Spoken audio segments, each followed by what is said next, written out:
Welcome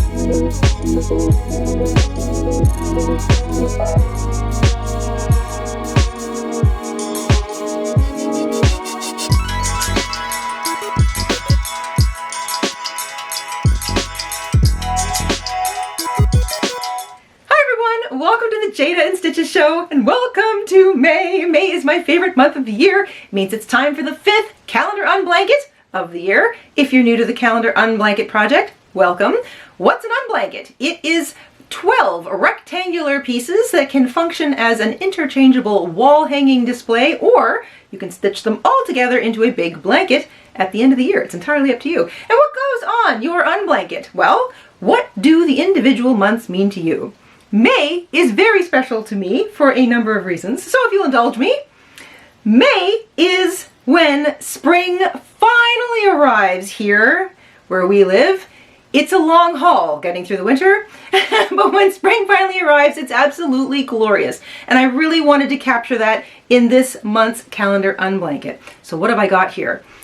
It's spring arriving on the forest floor. At the end of the winter, the forest floor is every color of blah you can imagine, but slowly and surely as the month progresses, little pops of green start to appear, the trees start to bud, everything generally kind of greens up, and then little flowers start to pop up out of that greenery, and the bugs come back, and the butterflies arrive, and the birds start to sing, and it is just magical.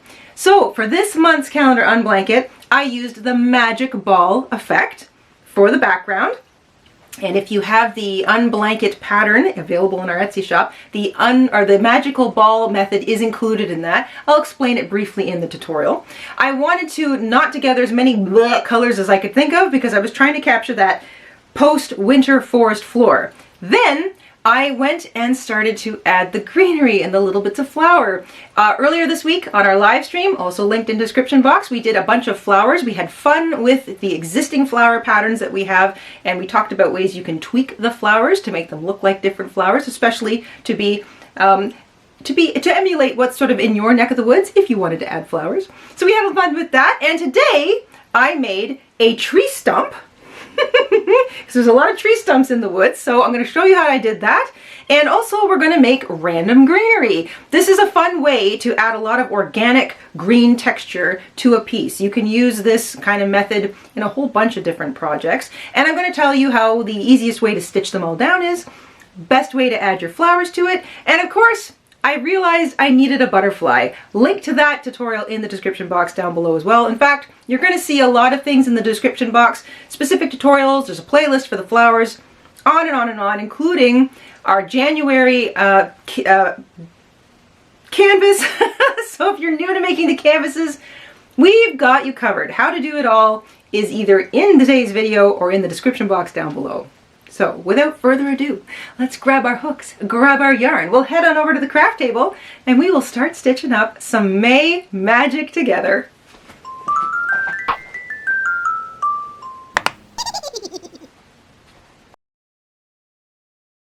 I will be following the same unblanket panel pattern as previous months. I'll direct you to the January tutorial in the link, the description box down below for specifics on how to build it. I am using the 5.5mm hook, which is also known as an I or a 9, and obviously a pair of scissors and a yarn needle to do it. I'm going to be building it mostly out of beiges, browns, taupes, sort of what I consider colors that make me think of the post-winter forest floor. So there's not a lot of color in it. It's still kind of washed out, bleached out, frosted out, I suppose. So that's what I'm going to be building the background out of, and I'm probably going to edge it in something a little happier. I've also got all of my green scrap yarn here because I'm going to be building the growth, the flowers, the new life that comes out of that forest floor. And to that end, I've made a whole lot of flowers. I'll probably be making some more. We've got an entire playlist of flower tutorials linked in the description box down below. Plus, I'll redirect you to our recent Fun with Flowers live stream where we've sort of played with a few of the flower patterns. So if you're trying to get some flowers that look a little bit more like the things that pop up out of the ground in the spring in your neck of the woods, then maybe you can sort of have some fun with those patterns that we've already got and get something that looks a little bit more like the flowers you see in your neck of the woods. And once you've got your flowers, your yarn, all of your goodies together, we can get into this month's calendar unblanket. The canvas background is built off of a foundation chain that is 37 chains long. Once you chain 37, you double crochet into the third chain from the hook. That chain 2 counts as a double crochet. You'll double crochet in each stitch across. You'll have 36 stitches at the end of row 1. Chain 2 counts as a double crochet. Turn, double crochet in each stitch across, double crochet in the top of the chain 2. You'll still have 36 stitches at the end of each row. You're going to chain 2, turn at the end of every row, and you're going to work that for 24 rows in total. I've finished the background panel now. I used the magic ball method, so I had a whole bunch of taupes and browns and beiges all tied together, and it wound up being a little more stripy than I anticipated, but that's fine. And I bordered the whole thing in green. So once again, this is 36 stitches by 24 rows, all double crochet, and I used the wall hanging border row so that I've got a little gap every 2 stitches up top so that I can weave my rod through it. And now it's time to dress it up and make it look like a spring forest floor. So I've assembled a bunch of greens, I have a little brown, and I'm going to start laying in my flowers to decide where they all go. One of the things that I've decided my forest floor needs is a tree stump. So I'm going to use the same hook, 5.5mm, and a pair of scissors and a yarn needle that I used to make the background, but I'm going to combine a couple of browns. I've got a lighter brown that's sort of a 2-3 weight. It's a bit of a squiggly thing, so maybe even a 3 weight. And I've got a 4 weight. These are both acrylic. A darker brown, a lighter brown. I'm going to hold 2 strands together as I make this. If you've got a size 5, like a heavier weighted yarn that's a nice brown that you like, or you've just got a couple of thinner weighted yarns that are different shades of brown, or a brown and a gray, or whatever colors kind of say tree stump to you, then you can definitely hold 2 or even 3 strands together. Just make sure that you pair the right hook size with it that suits your tension. We're going to hold both strands together and make a slip knot. Remember, you're going to treat both strands as though it were a single strand of yarn. So don't crochet too tightly. It'll certainly help with handling both of those strands together. We're going to chain 13 to begin. We're going to skip the first 2 chains from the hook, and remember you're looking at 2 colors held together, so don't be confused by them. Double crochet into the 3rd chain and double crochet into each remaining chain. You'll have, including the chain 2, which counts as a double crochet, 12 double crochets at the end of this row.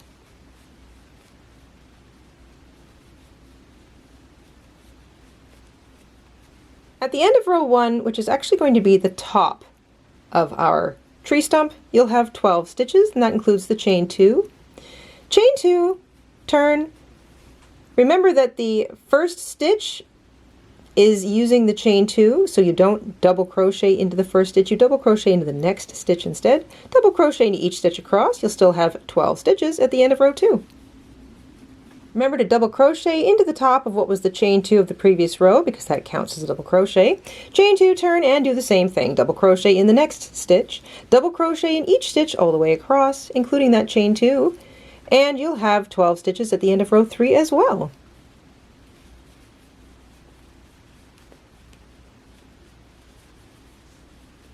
Chain 2 and turn at the end of row 3, and now we're going to increase into the same stitch that your chain 2 comes out of. You're going to double crochet into it once. That will serve as an increase. You're going to double crochet in each stitch across, and into the top of the chain 2 at the other end of this row, you're going to work 2 double crochet. So we'll go from a stitch count of 12 to a stitch count of 14. So that's chain 2, double crochet in the first stitch, double crochet in each stitch across, and 2 double crochet into the top of the chain 2. That gives you 14 stitches. For the next 2 rows, you're going to chain 2, turn, skip the first stitch again, just double crochet into the next stitch and in each stitch across, so we're not increasing any longer. You're going to maintain that stitch count of 14, chain 2, turn, and double crochet all the way across again. So 2 more rows of just straight double crochet, 14 stitches per row. You should now have 6 rows of double crochet. This is the top edge of our stump, so that'll be the top. This will be kind of the bottom. It gets a little wider towards the bottom, as stumps tend to do. You'll have started with 12 stitches. The first 3 rows have 12 stitches, and the last 3 rows have 14 stitches each.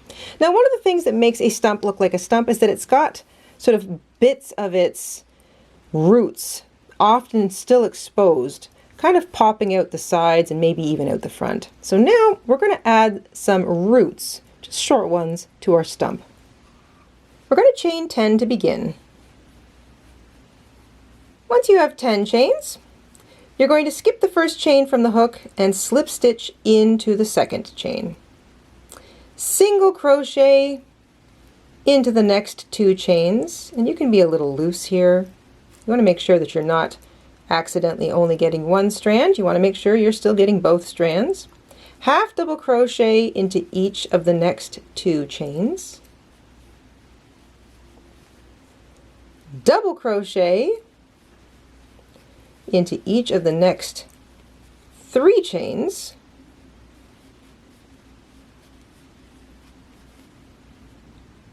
And that should leave you with 1 chain left. And we're going to put an extended double crochet in there. So yarn over, pick up a loop like you normally would with a double crochet by working the first 2 loops off your hook, chain 1 right in the middle, and then finish the double crochet with yarn over, pull back through 2. So that's an extended double crochet. We are going to do that a couple more times because we want to create a little bit of a filler space. So into the same chain, extended double crochet 3 more times. So this is all into the same chain. And if it doesn't quite work out for you, maybe you've skipped a chain somewhere, maybe you put in an extra double crochet or something, don't worry about it. Tree stumps, like most things in nature, are organic and not perfect looking. They are kind of wobbly, they're odd, they're a little bit bulky in places and not so bulky in other places.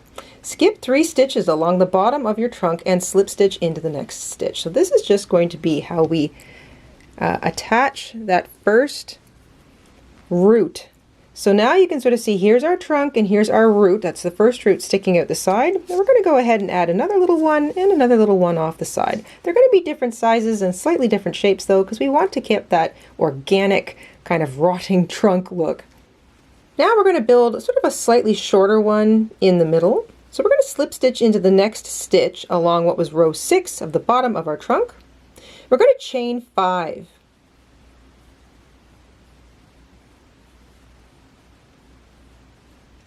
Skip the first chain from the hook, single crochet into the second chain,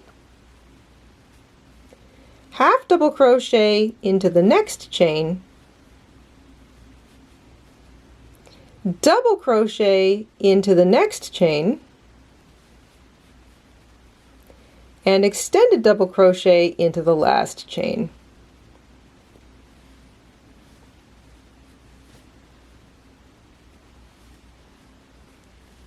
You can now skip 3 stitches along the bottom of your trunk and slip stitch into the next stitch, and that just gives us sort of the impression of a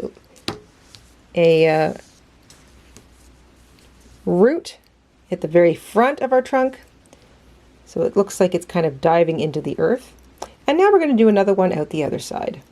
We're going to do our third root now. We're going to slip stitch into the next stitch along row 6 of what was our trunk.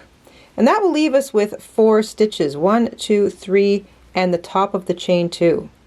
Into the top of that chain 2, we are going to anchor 4 extended double crochet stitches. So you're going to skip over those 3 stitches and into the top of that chain 2, work 4 extended double crochet stitches. Once you have 4 extended double crochet stitches worked into the top of that chain 2, we are going to chain 6,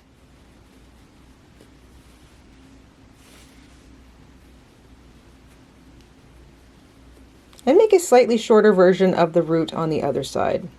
Skip the first chain from the hook, slip stitch into the next chain, single crochet into the next chain, half double crochet into the next chain, double crochet into the next chain, and extended double crochet into the last chain.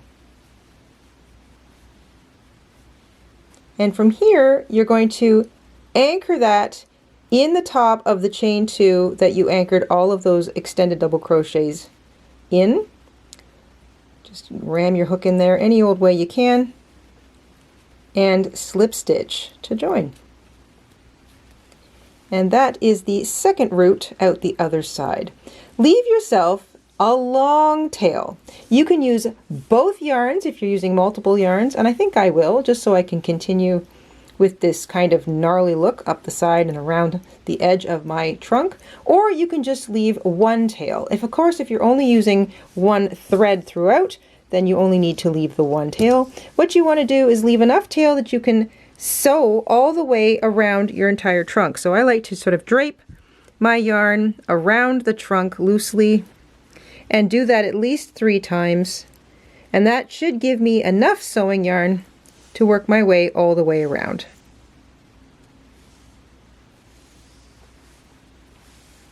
Now that I've got a tree stump and a definite focal point for this piece, my flowers make a lot more sense. So I'm going to sort of frame in the tree stump with some lily of the valley, some tall kind of daisy-like things, and then just these little white flowers that tend to be scattered around the forest floor. To that end, I'm going to need a bunch of greenery. I'm going to need a nice thin stalk for my lily of the valley, some thin stalks for my tall daisies, and maybe some daisy looking leaves. And I want some leaves and sort of just general looking greenery for the bottom of the forest floor, as things do start to green up pretty quickly around here in May. So I've pulled out my very vibrant greens. I've got a super vibrant emerald. I've got a richer emerald forest green kind of color. There's a little bit of emerald in it. And I've got a chartreuse, a nice bright green. So I'm going to mix these 3 really bright greens together and start making leaves and long sort of stalks and willowy pieces of grass. Now that I've got my stump, I'm going to start working on some greenery. So the first thing I'm going to do is make some stalks for my daisies, and I'm going to make all 3 stalks because I'm going to put the 3rd daisy in here somewhere. I'm going to make them all at the same time. So this is a really easy way to just make a very simple basic stalk. Take the green of your choice and the hook of your choice. I'm using a 3-weight yarn. It's acrylic. This is a 4.5mm hook, or size 7, but your hook, your choice, your yarn, your choice. And then no counting, just start chaining. So there's no counting required. This is a really organic way to kind of add some greenery to make some basic stalks. So many flowers sit on tall, narrow green stalks that you can use this technique for a multitude of flowers. Chain as many as you like. I'm going to have my daisies sort of rooted, so to speak, underneath this part of my trunk. So the first daisy is this one, let's say. I'm going to chain up as many as I think I need. That's enough. That'll sit underneath and be hidden by the petals of my daisy flower, or whatever this flower is. Then once you've got enough, you can either single crochet or slip stitch all the way back. Skip your first chain. I'm going to slip stitch because I know that single crochet will be just a little too thick for me. But like I said, your choice, your yarn thickness, your hook size. Maybe single crochet is exactly what you need. Maybe you're going to have some stalks up front, so you want them to look a little bit bigger and thicker than stalks you may have in the background, which you may want to look smaller and thinner. I'm going to stick with slip stitching, and I'm going to slip stitch all the way back, all the way down, and then I'm going to do, without fastening off, I'm going to chain again. I'm going to start making a nice long chain for my second daisy. It'll be a longer chain because this daisy sits up higher. Then I'm going to slip stitch all the way back down, and then I'm going to do it again. Chain, and then slip stitch all the way back down. Then I'm going to leave myself a nice long tail for sewing. You do not have to sew all the way up the side of your stalk and then down the other end. You don't have to do that.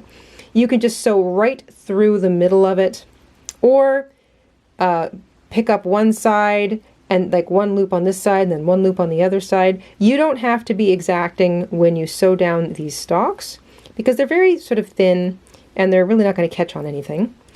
Just kind of all the way up and then maybe turn around and all the way back down. Nice loose stitches. You don't have to sew through every single stitch. So don't worry, there's not a gigantic sewing habit ahead of you. I'll show you what I mean when I get to the sewing part. So there's the first stalk. It will be rooted or hidden underneath this piece of my trunk. I will sort of bend it into place and have the first big flower sitting on top of it. But without fastening off now, I want to just start my second stalk. So again, no need to count. I'm just going to start chaining, and I'm going to chain a length that is nice and long and that will fit, sort of arc through the piece and wind up underneath more or less where I have my other daisy. Then I'll do the same thing, skip the first chain, slip stitch all the way back down to the bottom, and because I plan on putting a third daisy flower up there, I'm going to do it again. I'm going to chain a nice long length, double check where I want that flower, turn around, slip stitch all the way back down, and then leave a nice long tail for sewing. And if you leave yourself a long tail and you start sewing and then you realize that you've run out of tail, don't worry, just knot off, hide your end, grab some more yarn, and just continue off, or continue on where you were. See, I've gone too long, so let's just take some of these out. There's no counting, no need to count. That's probably long enough there. I'm going to have it sort of arc up in behind, and then this one will sort of sit up there. Yeah, that's enough. Skip the first chain, slip stitch all the way back, and so on.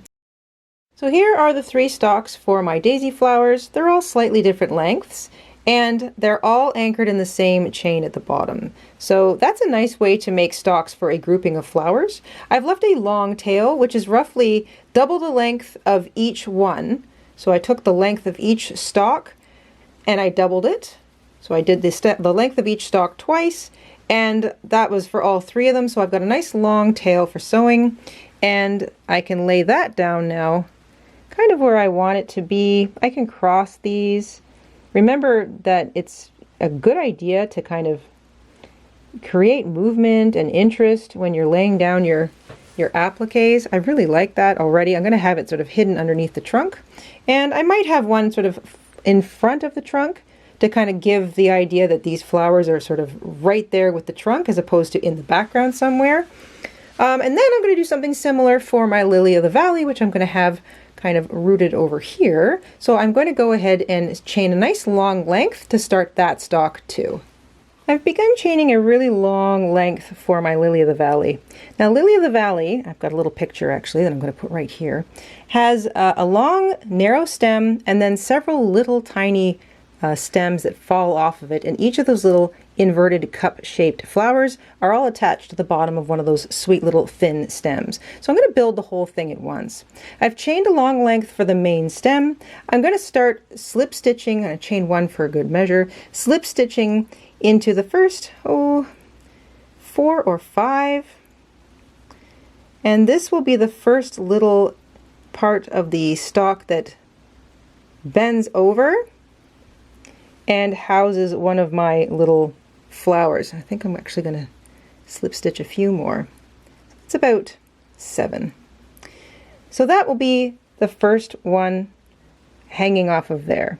Now I'm going to create another little stalk. So I'm going to chain out about 7 and then slip stitch into the second and into each of those chains all the way back.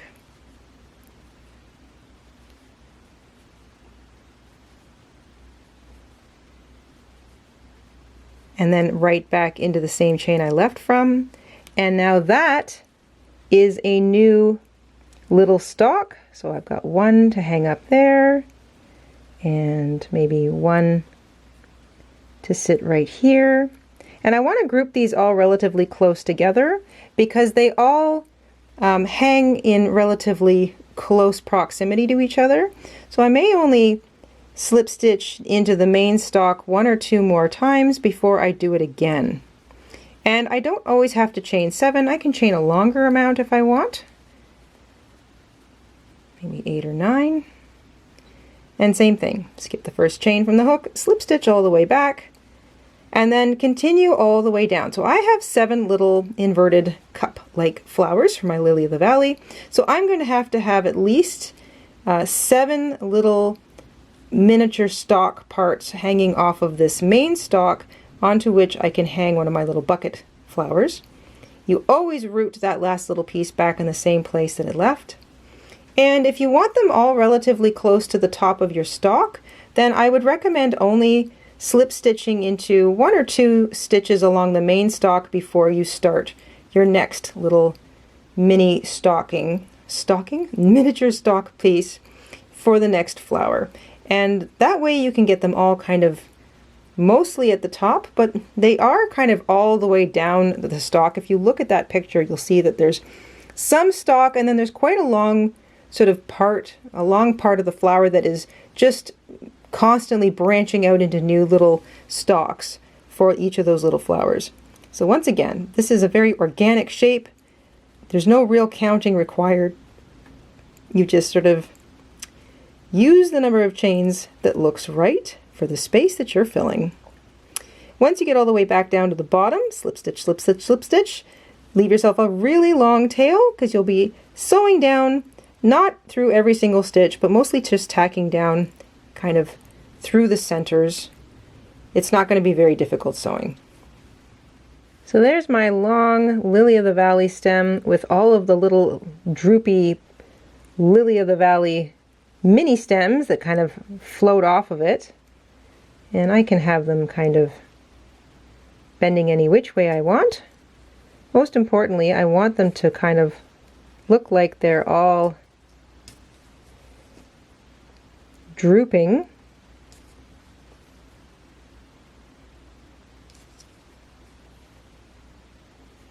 And I can even have some of them overlap each other.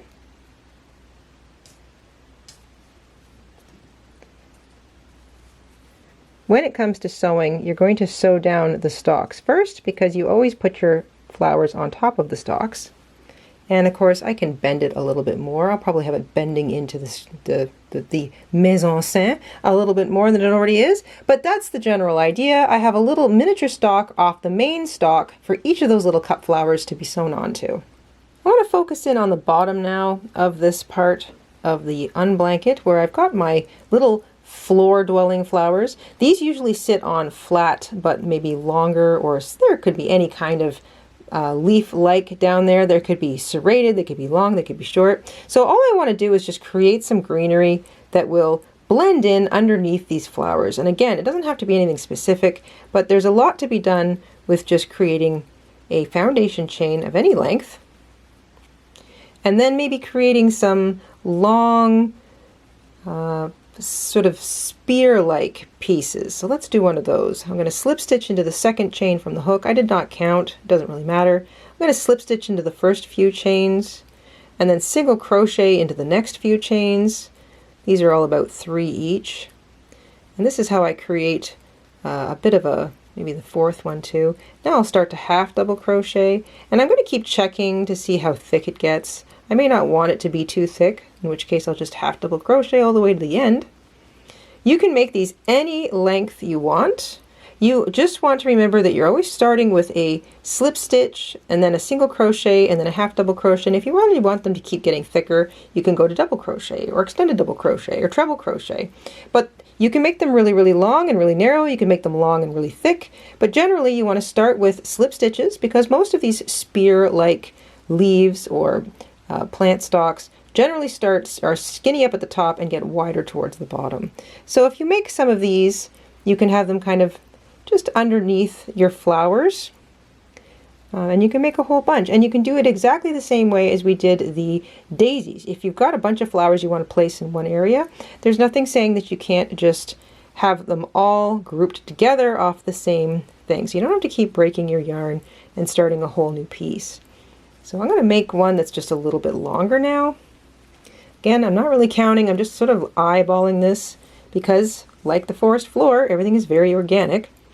Always skip your first chain from the hook, it's like your turning chain, and then just start slip stitching until you like the length of the nose or the end of it, and then you can switch to single crochets. And there's no rules here, you can do as many or as few of those stitches as you want. If you want maybe more single crochets or all single crochets, you can do that too. This is not so much about the specific stitch or stitch count, it's about the look. It's about how something looks. Does it look like the spear of a leaf? Does it look like it belongs underneath a plant? Does this look like something you would stumble across in the woods when you were out for an early spring stroll? So there's 2, and again, if you placed it, don't worry about the bottom of it because chances are you'll have like a flower sitting on it. You've got these nice long kind of slender knife-like or spear-like leaves that can sort of come spreading out one side and then the other underneath your flowers. And if you make them in different shades of green, it'll look a lot more organic, a lot more real. Nature throws a lot of different shades of green at us, especially in the spring, so have fun with your scraps and maybe try a whole bunch of those. I've now created a few different spear-like pieces of greenery. Some of them have 2 prongs, some of them have 3, but they're all roughly the same concept. You chain a length, you begin by slip stitching, and then gradually move to larger stitches like single crochets and even maybe half double crochets. There's no specific number of chains. I think the more random you go, the better. And then you can make them in different colors and lay them down roughly in the area where you want them, remembering that a little flower can sit kind of in the intersection of where all the different pieces land. And you can even make some that won't have flowers in them if you've got them, maybe going to have a couple coming out from underneath your trunk or whatever else you might have here.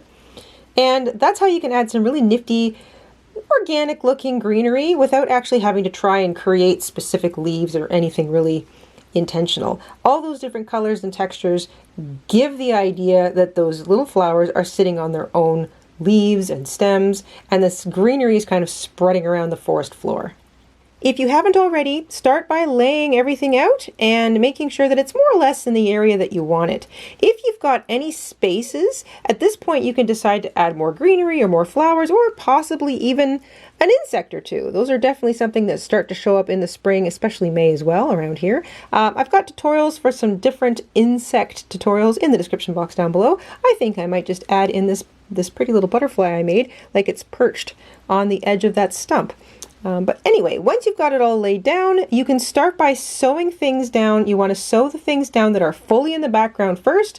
So take a moment to see where things overlap and decide to sew down the things that need to touch the back first. So you can start by sewing down a piece and then leave it, and then sew down other pieces that maybe interfere with it. I think my trunk is mostly completely touching the back. There's just one little area over here where I'm going to hide the tail end of these little daisy stalks. So I will probably sew down the bottom of the daisy stalk first, leave the rest of the daisy stalk, and then sew the entire trunk down, finish with that, and then finish sewing down the daisy stalks. So that's how I'm going to do that. But we've covered sewing and sort of the order in which to sew these things down quite a number of times now. So I will redirect you to those specific videos in the description box down below if you need a little extra help. But I will show you some of the finer points of just sewing down long stalks. Like I said, you don't have to do the whole thing. So let's get to that. To better illustrate what I mean by sewing things down in pieces, this daisy stalk will partially be sitting on top of my tree trunk, but I want the base of it to be hidden by the tree trunk. So because the tree trunk is the main piece, and this is the only little interaction it has with another piece on the entire blanket, I will be sewing down the tree trunk first, but not before I wanted to anchor the very bottom of my daisy stalks. So I threaded up the long tail, I stitched down the bottom, and now I've just left it, and I will worry about stitching the rest of this down later. Now I can make sure that my trunk is in the right place, it's properly positioned, and I can start sewing it down. And I'm going to sew down a little underneath this piece so that it can drape back over top of it, but mostly it will be just touching the blanket. And like I said, we've covered sort of how to sew down a thing in general before. I'm going to be just grabbing the top facing loops of the blanket, or in this case the little unblanket, beneath the edge of my applique, and very carefully pulling all of the yarn through. It's kind of a good idea to get the little bits and pieces out of the way as you do this. Remember to pause regularly to make sure that it hasn't shifted on you. And just steadily work your way all the way around the applique. I've gone ahead and sewn down the trunk. I have the root of my little daisy stalks underneath this trunk root here. And now I'm just sewing down all the little bits of the greenery. I'm going to do all the greenery first. I'm going to sew down all the flowers last because the flowers sit up on top of the greenery. And this is what I mean by sewing down the long narrow stalks. You don't have to do every single stitch. You just sort of have to I've just sort of gone all the way up one side, and I'm just going to show you kind of coming down the other side. you're still grabbing the top facing loops of your unblanket or the project you're stitching it onto. Let's not get those entangled. But then instead of going sort of around the edge, I'm just going down through the very next stitch up here and then grabbing a top facing loop directly underneath and then coming back out through the top of the stalk. So they're very sort of, it's basically a running stitch. So where I come out, I hop over one little bit of a stitch so that I don't have a long stitch on top of my stalk. Just pop down. But then I'm grabbing a top facing loop under here and then I'm popping back out a little further down. I am certainly not pulling tightly because I don't want to pinch the back of the actual blanket, or the unblanket in this case. But you do not need to do every single stitch all the way up. Go all the way up, all the way back down, and then you can start doing the other pieces. I've got all my greenery sewn down now. You can sort of see where I've got my tall pieces for my daisies and my larger flowers. I've got my little Lily of the Valley pole, and I've got all those little pieces all sort of tucked into place. And then I've got all of my random greenery just sort of sewn down in a bit of a collage feeling, because I will be placing these little flowers all along them, sort of where I feel they need to be grouped, so that I can see that pretty greenery kind of showing through beneath them. So I'm going to go ahead now and sew down all my flowers. I have stitched on all my flowers and I've added my butterfly too. I stitched on my flowers by using the back loops of the petals closest to the center to give it that three-dimensional look. I did the same thing with these guys. I fully stitched down my first little Lily of the Valley cup flower and decided that I really wanted them to look like they were popping out. So I did the rest of them from the bottom up. So if they overlapped, they would sort of sit on top of each other from the top down. And I just did the same thing. I just grabbed loops along the back of the little flower. And I did all of my knotting and weaving on the back. It took a little while, but I really like the effect because they look like they're popping right up and off the unblanket. And then I stitched down my butterfly. Link for the butterflies in the description down below. And also instead of overlapping or overlocking the edge with a whip stitch, I did a straight stitch. I would go in and out through each of the stitches along the edge, just grabbing the loop of the trunk or the unblanket that was directly underneath it. And I feel like that also made it stand out really nicely. So it kind of keeps that nice sharp butterfly look. Quite pleased with the outcome. I am so happy with the way this turned out. I could just about sing. Maybe I will, but not on camera. I'll spare you all that. Sing like the birds. May is honestly a magical month, and I just was so happy with the way I was able to, I think, capture a small amount of what happens on the forest floor this time of year. I hope you enjoyed stitching along with us this week, and remember, links for all the tutorials, all the kind of things that I've referenced in today's video are in the description box down below, including a link to our Etsy shop. We've got patterns for different appliques. The entire rectangular unblanket base pattern is available there. All sorts of goodies, and I'll have a whole bunch of them up top and featured in the shop. So when you land, you should be able to see everything that you might be looking for up there. If you have questions, feel free to message us. You can either leave a comment in the description box, or I should say in the comment section down below, or you can message us at the Etsy shop, and we're happy to help you there too. So I hope you guys have a wonderful May ahead of you. I hope you enjoyed stitching up a few May-ish things along with us this week, and we'll see you soon here on the Jada and Stitches Show. Stay safe, stay crafty, breathe in that beautiful spring air, and we'll see you soon. Bye guys! Hi everybody, Mr. and Stitches here. Thank you for watching today. Here are some of our other videos you might be interested in. Oh, and don't forget to subscribe.